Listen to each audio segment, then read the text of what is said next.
Hi guys, how are you doing? So I came upon this video called The Evolution of Flight by the Our History YouTube channel. Before I begin though, I should have just mentioned that this hat you won't ever see ever again because I bought my new Leather Geordie baseball cap off my merch store, leathergeordie.co.uk. I've got a whole host of things on there. I've got t-shirts, mugs, caps, hoodies. Check it out, leathergeordie.co.uk. Anyway, this is The Evolution of Flight by Our History. Let's go.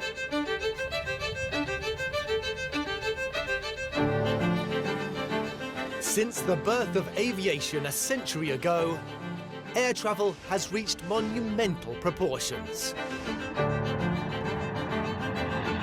Now, over 3 billion passenger journeys are taken each year. That's the equivalent of half the world's population taking to the skies.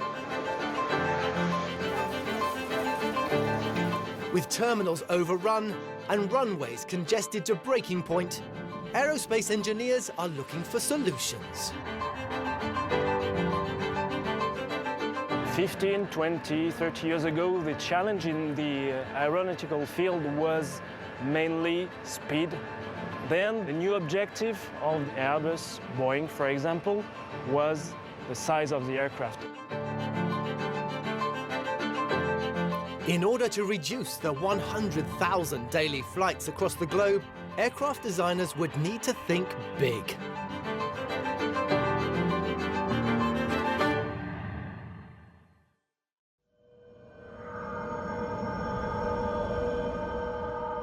And in 2007, what they came up with would smash aviation records.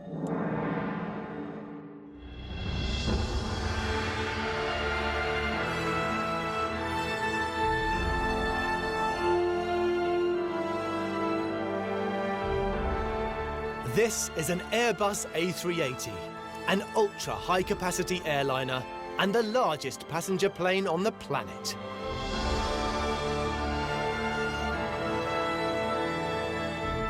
An aircraft so big that Air France have had to create a giant cutting-edge building just to accommodate it. Now, in 2019, I actually boarded an Airbus A380 and I was boarding that plane because I was going to Australia to see my family who live in Perth. And when I walked onto the A380, I couldn't believe how big it was. It was absolutely huge. The takeoff was so smooth, you can't feel it. I thought to myself, has the plane taken off yet? It just felt so smooth that I couldn't feel it. I was in economy, so the legroom was very spacious. I'm a self-confessed air warrior. I love long-haul flights. So the flight from Newcastle to Perth with a 2-hour stopover in Dubai was 23 hours. And I loved every single minute of it. It was very, very long, but the purpose of me going on that trip was to see family. And you know, I could go on and on about Perth. It is a fantastic city, beautiful, beautiful country in Australia. But yes, the A380 is the biggest commercial airline going right now. Before that, it was the Boeing 747. The 747's been retired, I think, so there's not many left in the skies. So the A380 has taken the brunt of those customers. We built that brand new hangar to welcome that huge monster, that huge aircraft, so big that our hangars couldn't fit that kind of aircraft. This revolutionary double-decker plane has an almost 80-meter wingspan, the largest of any commercial aircraft. It has 550 square meters of usable floor space, a massive 40% more than the next largest airliner, allowing it to carry up to 850 passengers. And its mighty turbofan engines and state-of-the-art design mean it can fly non-stop, almost halfway around the planet. At its custom-built high-tech hangar in Paris, this Airbus is being stripped back as part of its scheduled 4-year service, revealing the secrets of its engineering success. And for maintenance manager Sylvain Fargo, it never fails to impress. The first time when I see it, the first word was wow, and it's still wow when I see it.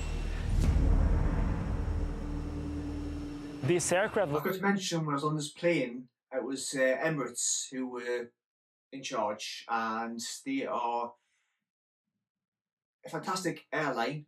They took good care of me when I was on their planes. Just one of the best airlines I've ever experienced. I flew with Air France when I went to New York 2 years ago. Again, a great airline. Took very good care of me. Very professional. So yeah. But the A380 is a mammoth. A mammoth, if you haven't been on one before. 2 floors. I mean, those 4 engines are so reliable. Like I said before, I didn't really feel the takeoff when it happened. It was that smooth. But just an amazing feat of engineering. Of what we could call a jump in the aeronautic industry. New technologies required from us to train our mechanics, our engineers. So it's quite a step through future. The A380 is a colossal feat of engineering that would have once been thought impossible.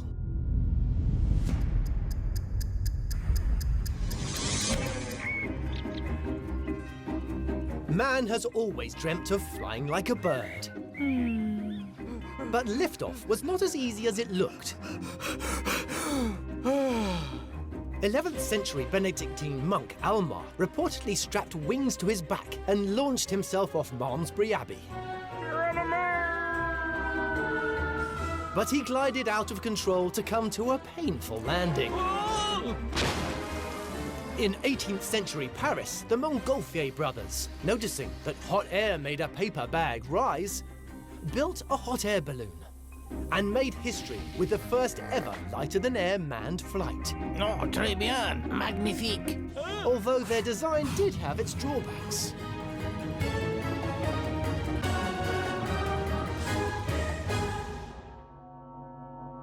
But for a flying machine heavier than air to take off and remain airborne, engineers would have to learn how to harness the forces of nature. This would remain an impossible dream. Until, in 1804, British scientist Sir George Cayley closely observed birds and finally unlocked the mystery of flight, earning him the title, the Father of Aeronautics.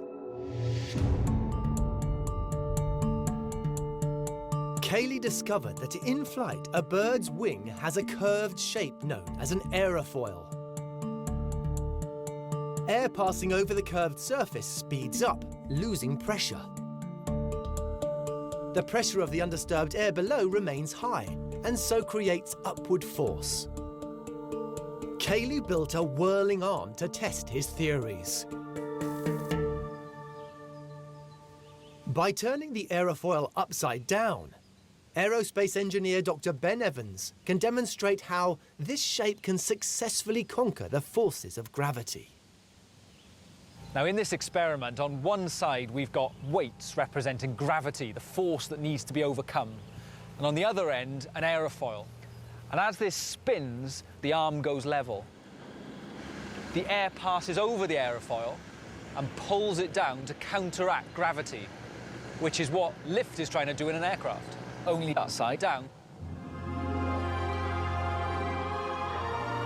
In 1853, At the age of 79, Cayley put these ideas into practice and launched the world's first heavier-than-air manned glider.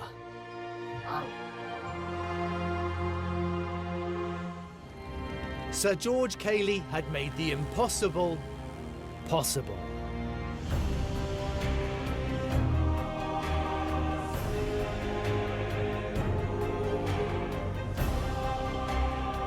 It's amazing what you get it to do when you know how. Cayley's achievements have inspired generations of aerospace engineers to reach for the skies. By doing some very simple experiments, he managed to show what allows a wing to generate lift, just like the wing of this glider that is allowing us to hang here in the skies.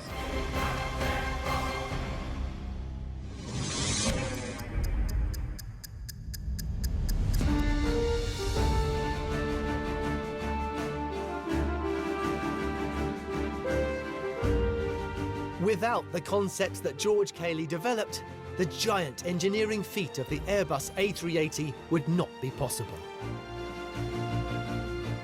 When you see this aircraft, it's so huge, you can say, but impossible that this big thing is gonna fly. No way. But in fact, it's only aerodynamics. The A380's wings apply the same principles that Cayley exploited, but on an enormous scale. With an almost 80-metre span and a surface area of 845 square metres, they're bigger. When you've been on an A380, it is just an amazing experience. It defines physics, how plane that big can fly in the air, but of course when you have to also consider engines as well. But yeah, it's a beautiful, amazing aircraft that I'm proud to have flown on and experienced. It's unlike any other airplane ever. I would have loved to have been on a Concorde, and that actually was in 2019 when I went to Manchester Airport. But what I mean is I would have loved to have been in the Concorde flying. But this is the next best thing, I think. Again, just an amazing feat of engineering. It's amazing what we humans can achieve in 100 years. Just astounding. Park 20 of Cayley's gliders on top.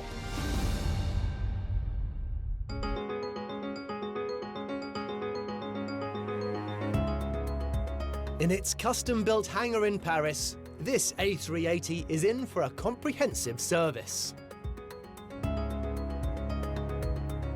allowing technician Charlie Jackson to get up close and personal with these engineering masterpieces. As this aircraft is taking off down the runway and generating speed, the tips of the wings actually will raise up about 4 meters, which is a sign that the wing is generating the lift that it's going to need to carry such a large aircraft into flight. To create a wing big enough to generate lift but small enough to minimize drag is a design conundrum. On the A380, special high-lift devices, slats on the front and flaps on the back, allow the wing to increase its size and curve depending on how much lift is required. Guys, if you haven't seen my aviation video, I will leave a link up here. I answered 10 most answered aviation questions. Check it out. It's up there. If you haven't seen it already. The wings also maintain the plane's aerodynamic qualities in a more surprising way. The inside of these wings is the fuel, which you need to complete your flight. The plane has 11 fuel tanks, 5 in each wing and 1 in the tail. Fuel is stored in the inner tanks to reduce weight at the wingtips. After takeoff, it's pumped to tanks across the whole wing. Throughout, I didn't know the fuel was stored in the stabilizer, sorry, the horizontal stabilizer, because I suppose you do need a bit of weight there to move the pitch of the plane up and down. But I didn't know that. I thought all the fuel was stored in the wings only, not the stabilizer. I didn't know that. But this plane is just an absolute amazing feat of engineering. And to actually be in one is an unforgettable experience. The system constantly adjusts the fuel to maintain the centre of gravity. Yeah, there's cross feeds throughout the whole wing, so pilots can transfer a load of fuel from one wing to another. If that wing is run low or there's an actual leak in the plane. But yeah, they can do that at any time in the flight as they see fit.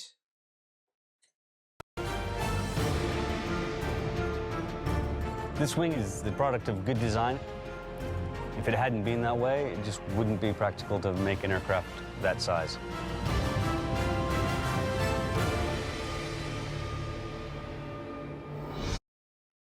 Great video. I don't know if you know or not, but I am an aviation geek. I flew in a Boeing 737 simulator a few years back, and it was like achieving a childhood dream come true. I love flying. I've flown all over the world, and it's a great experience to go on a plane and see a bit of the world, you know. But yeah, I really enjoyed that video. It was really interesting how the A380 was conceived in 2007, at a time when more passengers were flying. Therefore, they created this amazing piece of equipment. Yeah. Be sure to like this video and subscribe to our history. And also, while you're here as well, give this video a like. I really appreciate that. If you could also hit the subscribe button as well, I really appreciate that as well. Thanks for watching. Take care, and I'll see you next one.